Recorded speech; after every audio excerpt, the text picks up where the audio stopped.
सञ्जीव यहाँ गाडी गयो के हाम्रो यहाँ उमा लत्तै गयो डुबा बोरिङमा छिरे के लत्तै तल कहाँ यहाँ अब खै ट्र्याक्टर ल्याएर नि केही फाइदा छैन यहाँ बोरिङै लत्तै धसेर यार यहाँ उमै बाटोमै ट्र्याक्टर लिएर भन्न लागेको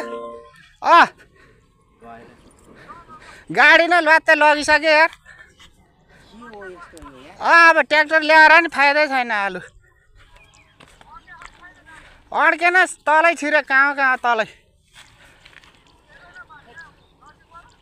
अब गइहाल्यो नि हेर्दा गयो मान्छे छिरेन तर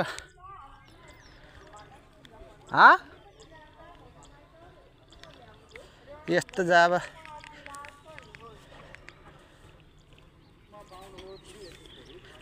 काका इन्सुरेन्स छ नि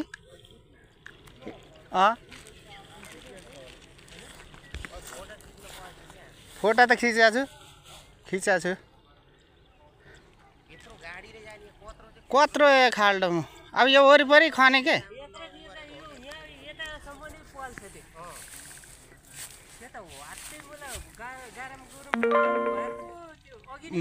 वरिपरि छ के सबैतिर खाल्डा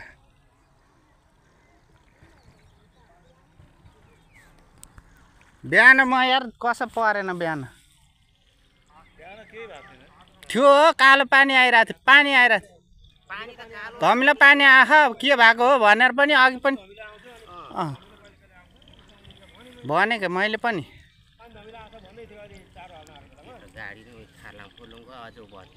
भत्किँदैछ वरिपरि नजानु है अब यो त पुरै कहाँसम्म छ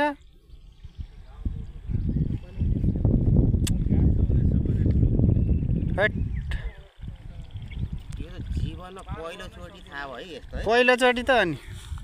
भनेपछि वरिपरि बोरिङ बनाउनु पनि धराप रहेछ है त्यत्रो जमिन खोक्रो बनाएर अनि हाल्या हुन्छ अनि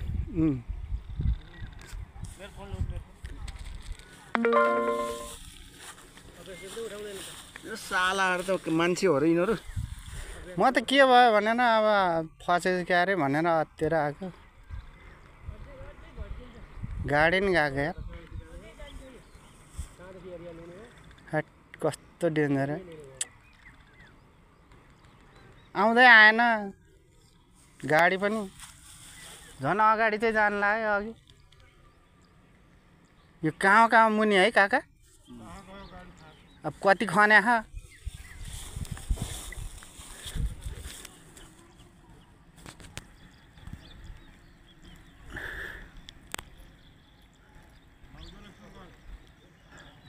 हेर्दा गाडी यार त्यो तना हेलो तिम्रो फोन उठाउ न अलिक फटाफट झन्डै ज्यान गएको त्यो बोर्डिङमा ठ्याक्क बोर्डिङमा आइपुगेको थियो त्यो बोर्डिङमा न भूकम्प आयो क्या आयो ब्लास्ट भयो होइन गाडी पुरै तल गयो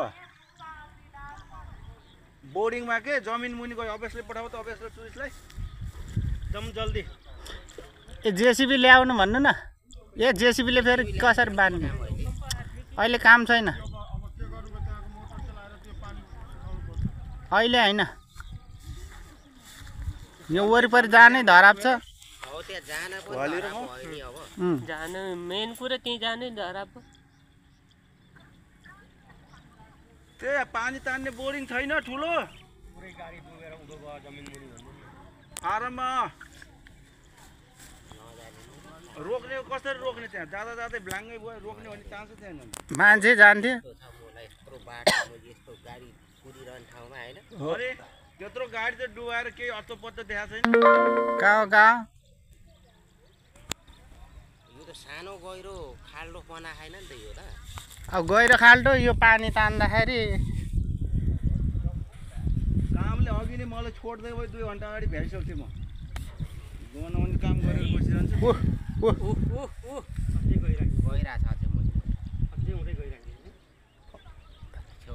ए आउने हेर न अटो लिएर घर बस्दैन तिम्रो सबैजना आउने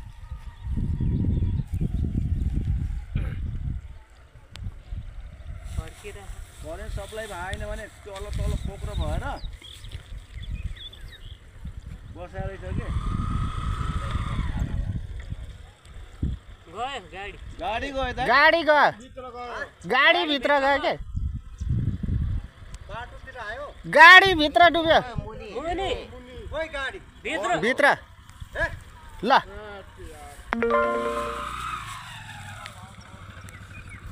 बाबुहरूलाई पठाउँदा दुईजनालाई